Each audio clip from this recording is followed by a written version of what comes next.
Hillary Clinton is responding to the ambush in Dallas. She postponed one event today because of the shooting, but will be speaking at another event later today. Here's what she had to say to CBS Evening News anchor Scott Pelley a little bit earlier. When you heard this morning that 12 police officers had been shot by a sniper, what did you think? Well, I was absolutely heartsick. I was so upset. And like many other Americans, was just grasping for understanding. And as we understand it now, the police were protecting a peaceful protest, which is the American way. People protesting against authority, and it had gone on. There were no incidents. And then the shooting started, and as people ran to safety, the police ran toward danger, toward the shooting. And 5 brave police officers were killed and others were injured. And it is just, beyond comprehension how this can go on in our country. And we've got to get a grip on the violence that unfortunately is shooting up in so many places, killing people, ending lives. We just can't let this go on. President Obama has not made headway against these mass shootings. What would you do differently? I think there are several things, Scott. First, let's talk about the police because of this terrible incident in Dallas. We've got to do more, both to protect and respect our police, but also to bring about criminal justice reform. I would like to see national guidelines for the use of force, particularly lethal force. I would like to see the training and retraining of every single police officer in the 18,000 departments that we have in America. I would put money, $1 billion, in my first budget to bring about that kind of training, to root out implicit bias, to help police officers de-escalate situations so routine traffic stops don't escalate into killings.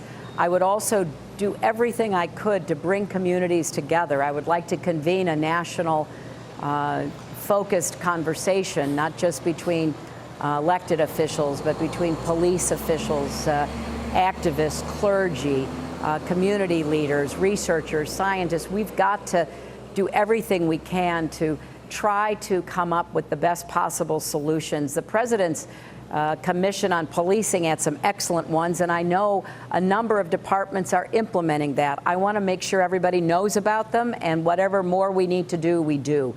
And I want people to start putting each other in, the shoes of those on the other side or in different walks of life. We should walk in the shoes of police officers who do dangerous jobs. We should walk in the shoes of African Americans who, worry about every traffic stop or every routine arrest or just going out, into their neighborhoods. We've got to start seeing each other with respect and dignity, and that's going to take all of us and not just elected officials.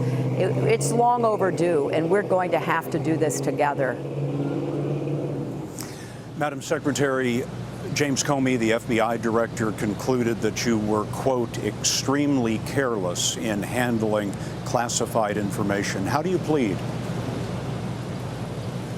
Well, I think he clarified that remark during his testimony yesterday, and I appreciated it, as I appreciate the very professional work that they and the Department of Justice did with respect to that specific question. There was clarification about the very few, I think no more than 3 documents which contain somewhere in the body a little c in parentheses. And as the State Department said, about 2 of them, that was human error. They were not classified documents, and there were no other markings of classification on any other document. Now, I worked with over 300 people during email exchanges, predominantly in the State Department, a few in other parts of the government, people with long experience and expertise in handling classified material. And I had no reason to second guess their judgments about the material that they were exchanging and that they would forward or send to me. And there are still no documents that were marked classified that were sent or received. But look, I have said I made a mistake using my personal email. I regret that. And I am grateful that this matter has been fully investigated and has been closed, and it's time to move on. Well, were you extremely careless? No, I was not, and neither were the 300 people who sent me that material, Scott. You know, the vast majority of the material was sent to me. It was forwarded to me from professionals, from people, as I said, who had a lot of experience dealing with classified material. I do not think they were careless. I have a very high regard for the professionals in the State Department. So I believe that they knew what they were doing, and I had no reason to question or second guess their expert opinions. And to the voters who wonder whether you can be trusted with the nation's secrets, you say what? I say I have been, and I have proven that over the course of my 8 years in the Senate, my 4 years as Secretary of State. I take classified material seriously, and this investigation has proven that I had no intent to do anything wrong, and that there was a way of doing business in the State Department where material was moved in real time, because unlike other departments in the government, we often have to respond quickly to a head of state, to a government official somewhere in the world, to the press. And the people that I was relying on, the professionals, the diplomats who were sending me that material, I believe knew what they were doing, and they too take classified material seriously. Madam Secretary, as always, we're very grateful for your time. Thank you. Thank you. Good to talk to you, Scott. Thank you.